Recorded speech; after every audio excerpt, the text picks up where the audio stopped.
For this video, I'll be sharing my comparison between Anubias and Bucephalandra. I know there's a bit of a divide amongst fans of these two plants, but personally I'm a huge fan of both. I currently have them in several of my tanks and I plan to add more in my future tanks as well.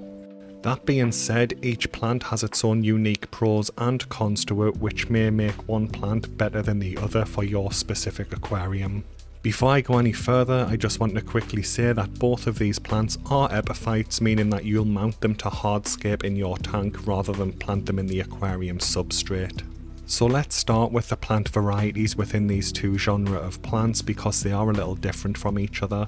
Bucephalandra is the simpler one to discuss since to my knowledge all types of Bucephalandra fall under the same genus and species, with the differences only appearing at the variety level. I currently have Bus Kedagang, Bus Sintang, Bus Thea Green and Bus Red Scorpio in my aquariums. There's an absolute ton of different varieties of Bucephalandra in the hobby right now, with new options being ethically cultivated in commercial greenhouses to help protect wild Bucephalandra populations. Anubias is a little different as it falls under the Anubias genus but includes several distinct species. For instance, Anubias barteri is the most common species of Anubias in the hobby, likely because it adapts to submerged life in aquariums so easily. Although they are harder to find, you may find species like Anubias afzelii, Anubias gracilis, Anubias hastifolia and Anubias heterophylla in the hobby. Each of these individual species also have their own varieties within it, with Anubias barteri splitting into the more popular varieties like Anubias nana, Anubias petite, Anubias coffeefolia, Anubias calidifolia, Anubias coinleaf and Anubias glabra. Since my experience is exclusively with the Anubias barteri species and its different varieties, I'll be focusing on those for the rest of this video. Moving away from the specific varieties and focusing on the overall appearances of the two plants, as this can be a key factor in deciding which is the best plant for your aquarium. One of the main advantages of Bucephalandra is the wide range of colours it offers, from standard greens to rich browns and reds, which it's well known for. Some semi-controversial varieties of Bucephalandra can show blue or even purple hues under certain conditions, but achieving this can be tricky, and I've seen some people claim that the photographs showing these colours may be edited. The downside of Bucephalandra is its limited height range, as switching to Anubias and it generally features beautiful shades of green, though certain varieties like Anubias pinto do offer variegated leaves, but these can be more difficult to maintain in your tank. There's also a lot more leaf-shaped variety with Anubias, such as the long, thin leaves of Anubias glabra, the ribbed, textured leaves of Anubias coffeefolia, and the round leaves of Anubias coinleaf. Anubias calidifolia can develop heart-shaped leaves, but in my experience this is not guaranteed, and around half of its leaves do make this heart-shaped leaf pattern, but a lot of them are just the regular Anubias shape. In terms of height, Anubias offers a broader range, from the tiny Anubias petite, which maxes out at around 5 cm or 2 inches, to Anubias barteri varbarteri, which can grow to over 50 cm or 20 inches in optimal conditions. So if you're looking for colour variety in smaller plants, Bucephalandra is probably going to be the better choice for you, but if you're after a range of different leaf shapes and height options, then Anubias comes out on top. So moving on to price, and the more common varieties of both Anubias and Bucephalandra are generally priced around the same price points in the market, and I usually recommend beginners just stick to these cheaper options. There are a few less common varieties of Anubias in the hobby, like Anubias coffeefolia, Anubias minicoin and even Anubias Snow White, which come with slightly higher price tags than the rest of the Anubias in the hobby, but it's nothing too extreme. Bucephalandra, on the other hand, can get very expensive, especially if you get into the Bus collection side of the hobby. For example, Bucephalandra Brownie Ghost 2011 is one of the more in-demand varieties for collectors, and I've seen confirmed sales of this on Reddit for $90 per plant. It's currently listed for as much as £300 or £130 on eBay in the UK, though I don't think it's worth anywhere near these prices. Fortunately, Stoffels have recently released their in vitro cup versions of regular Bucephalandra Brownie Ghost, not the 2011 variant, and Bucephalandra Brownie Ghost Purple at far more reasonable prices, and these should work for most hobbyists.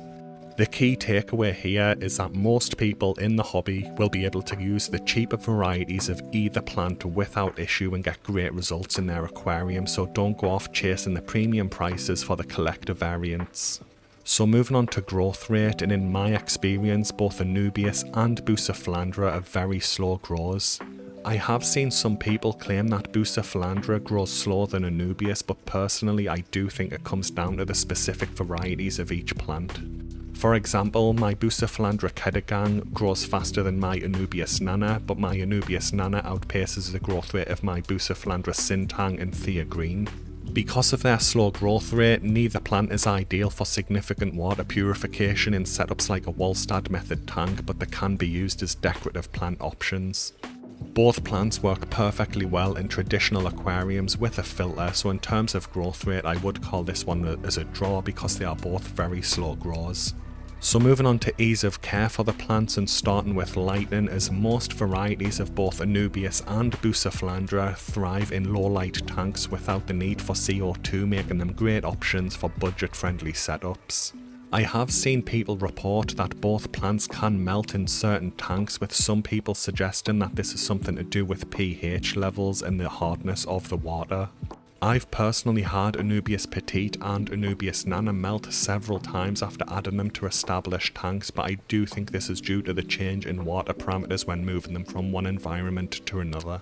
I've seen other people report similar issues with Bucephalandra melting when introduced to established tanks as well, but it's never really happened to any of my tanks.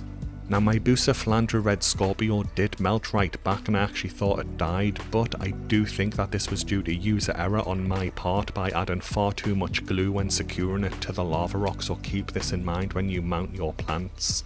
Adding either plant to a tank that's still cycling is generally a bad idea, and I've had both options melt away in 2 new tank setups during the cycling process. This is why I've started to switch over to the dark start method, where I use an ammonia solution to simulate a bioload in the tank before I introduce plants, fish or invertebrates. I have successfully kept Anubias Nana in an unheated tank last winter, where the temperatures averaged around 18 degrees Celsius or 65 degrees Fahrenheit, and the plants survived without any issues at all. I can't confirm if the same is true for Bucephalandra, as I've never kept it in an unheated tank myself, but a lot of these plants are a lot hardier than people give them credit for. In my opinion though, most varieties of Anubias and Bucephalandra should do well when added to an established tank that's already been cycled. I want to quickly touch on the ideal tank placement, as Anubias can sometimes have issues with algae in certain setups. The Anubias in my 40-gallon tank consistently has issues with green spot algae grown on the Anubias due to the higher lighting and phosphate levels in this setup. Many aquascapers can get around this by using plants like Java Fern or Bulbitis heduloti to use as a canopy above the Anubias to prevent direct light getting to the plant. Now I know this is Bucephalandra, but this serves as a good example of what I'm trying to describe, as the Bucephalandra is hidden away in the shade of my Java Fern in the 40-gallon tank.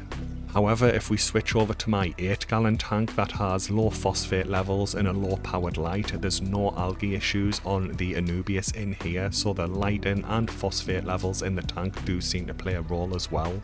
So if you are adding Anubias or Bucephalandra to an aquarium with moderate or high powered lighting, it might be a good idea to try and place it in a shaded area. As I mentioned earlier in the video, both of these plants are epiphytes, meaning they should be attached to the hardscape such as rocks or driftwood rather than planted into the substrate. If you do plant either of these plants directly into the substrate, they can quickly start experiencing issues and start melting away. In my opinion, the vast majority of people will see great results from either of these plants provided they are mounted to the hardscape in a shaded low light area of your aquarium. I want to quickly touch on propagation, as free plants is usually a good thing, and with Anubias and Bucephalandra being epiphyte plants, you can usually use the division method to propagate them. To do this, you simply wait for the plant's rhizome to grow long enough, and then you'll cut it to create 2 separate plants. There's plenty of guides online to show how you do this, but personally I haven't actually done it myself. The growth rates are just too slow with both of these plants in my experience, and with the relatively low prices of each of them, I just prefer to just go off and buy new plants rather than try and propagate them myself. So to wrap things up, I'm a huge fan of both Anubias and Bucephalandra, and I keep both in several of my aquariums. Bucephalandra is perfect for detail and hardscape because it usually stays small and offers a wide variety of colours that you can add to your tank. Anubias, on the other hand, can fulfill the same role as Bucephalandra with fewer colour options, but it also has the added benefits of taller varieties which can be used in the midground and background of your tank as well. The broader leaves of Anubias also tend to offer more hiding spots for your fish, and I often see my honey gourami and bettas sneaking behind the Anubias leaves for cover. In the end, I would say that Anubias tends to have a slight edge over Bucephalandra, but like I said, both are excellent plants in my experience and I do love both of them. Anyway guys, that brings the video to a close. Hopefully it was helpful. Thanks for watching and have a good day.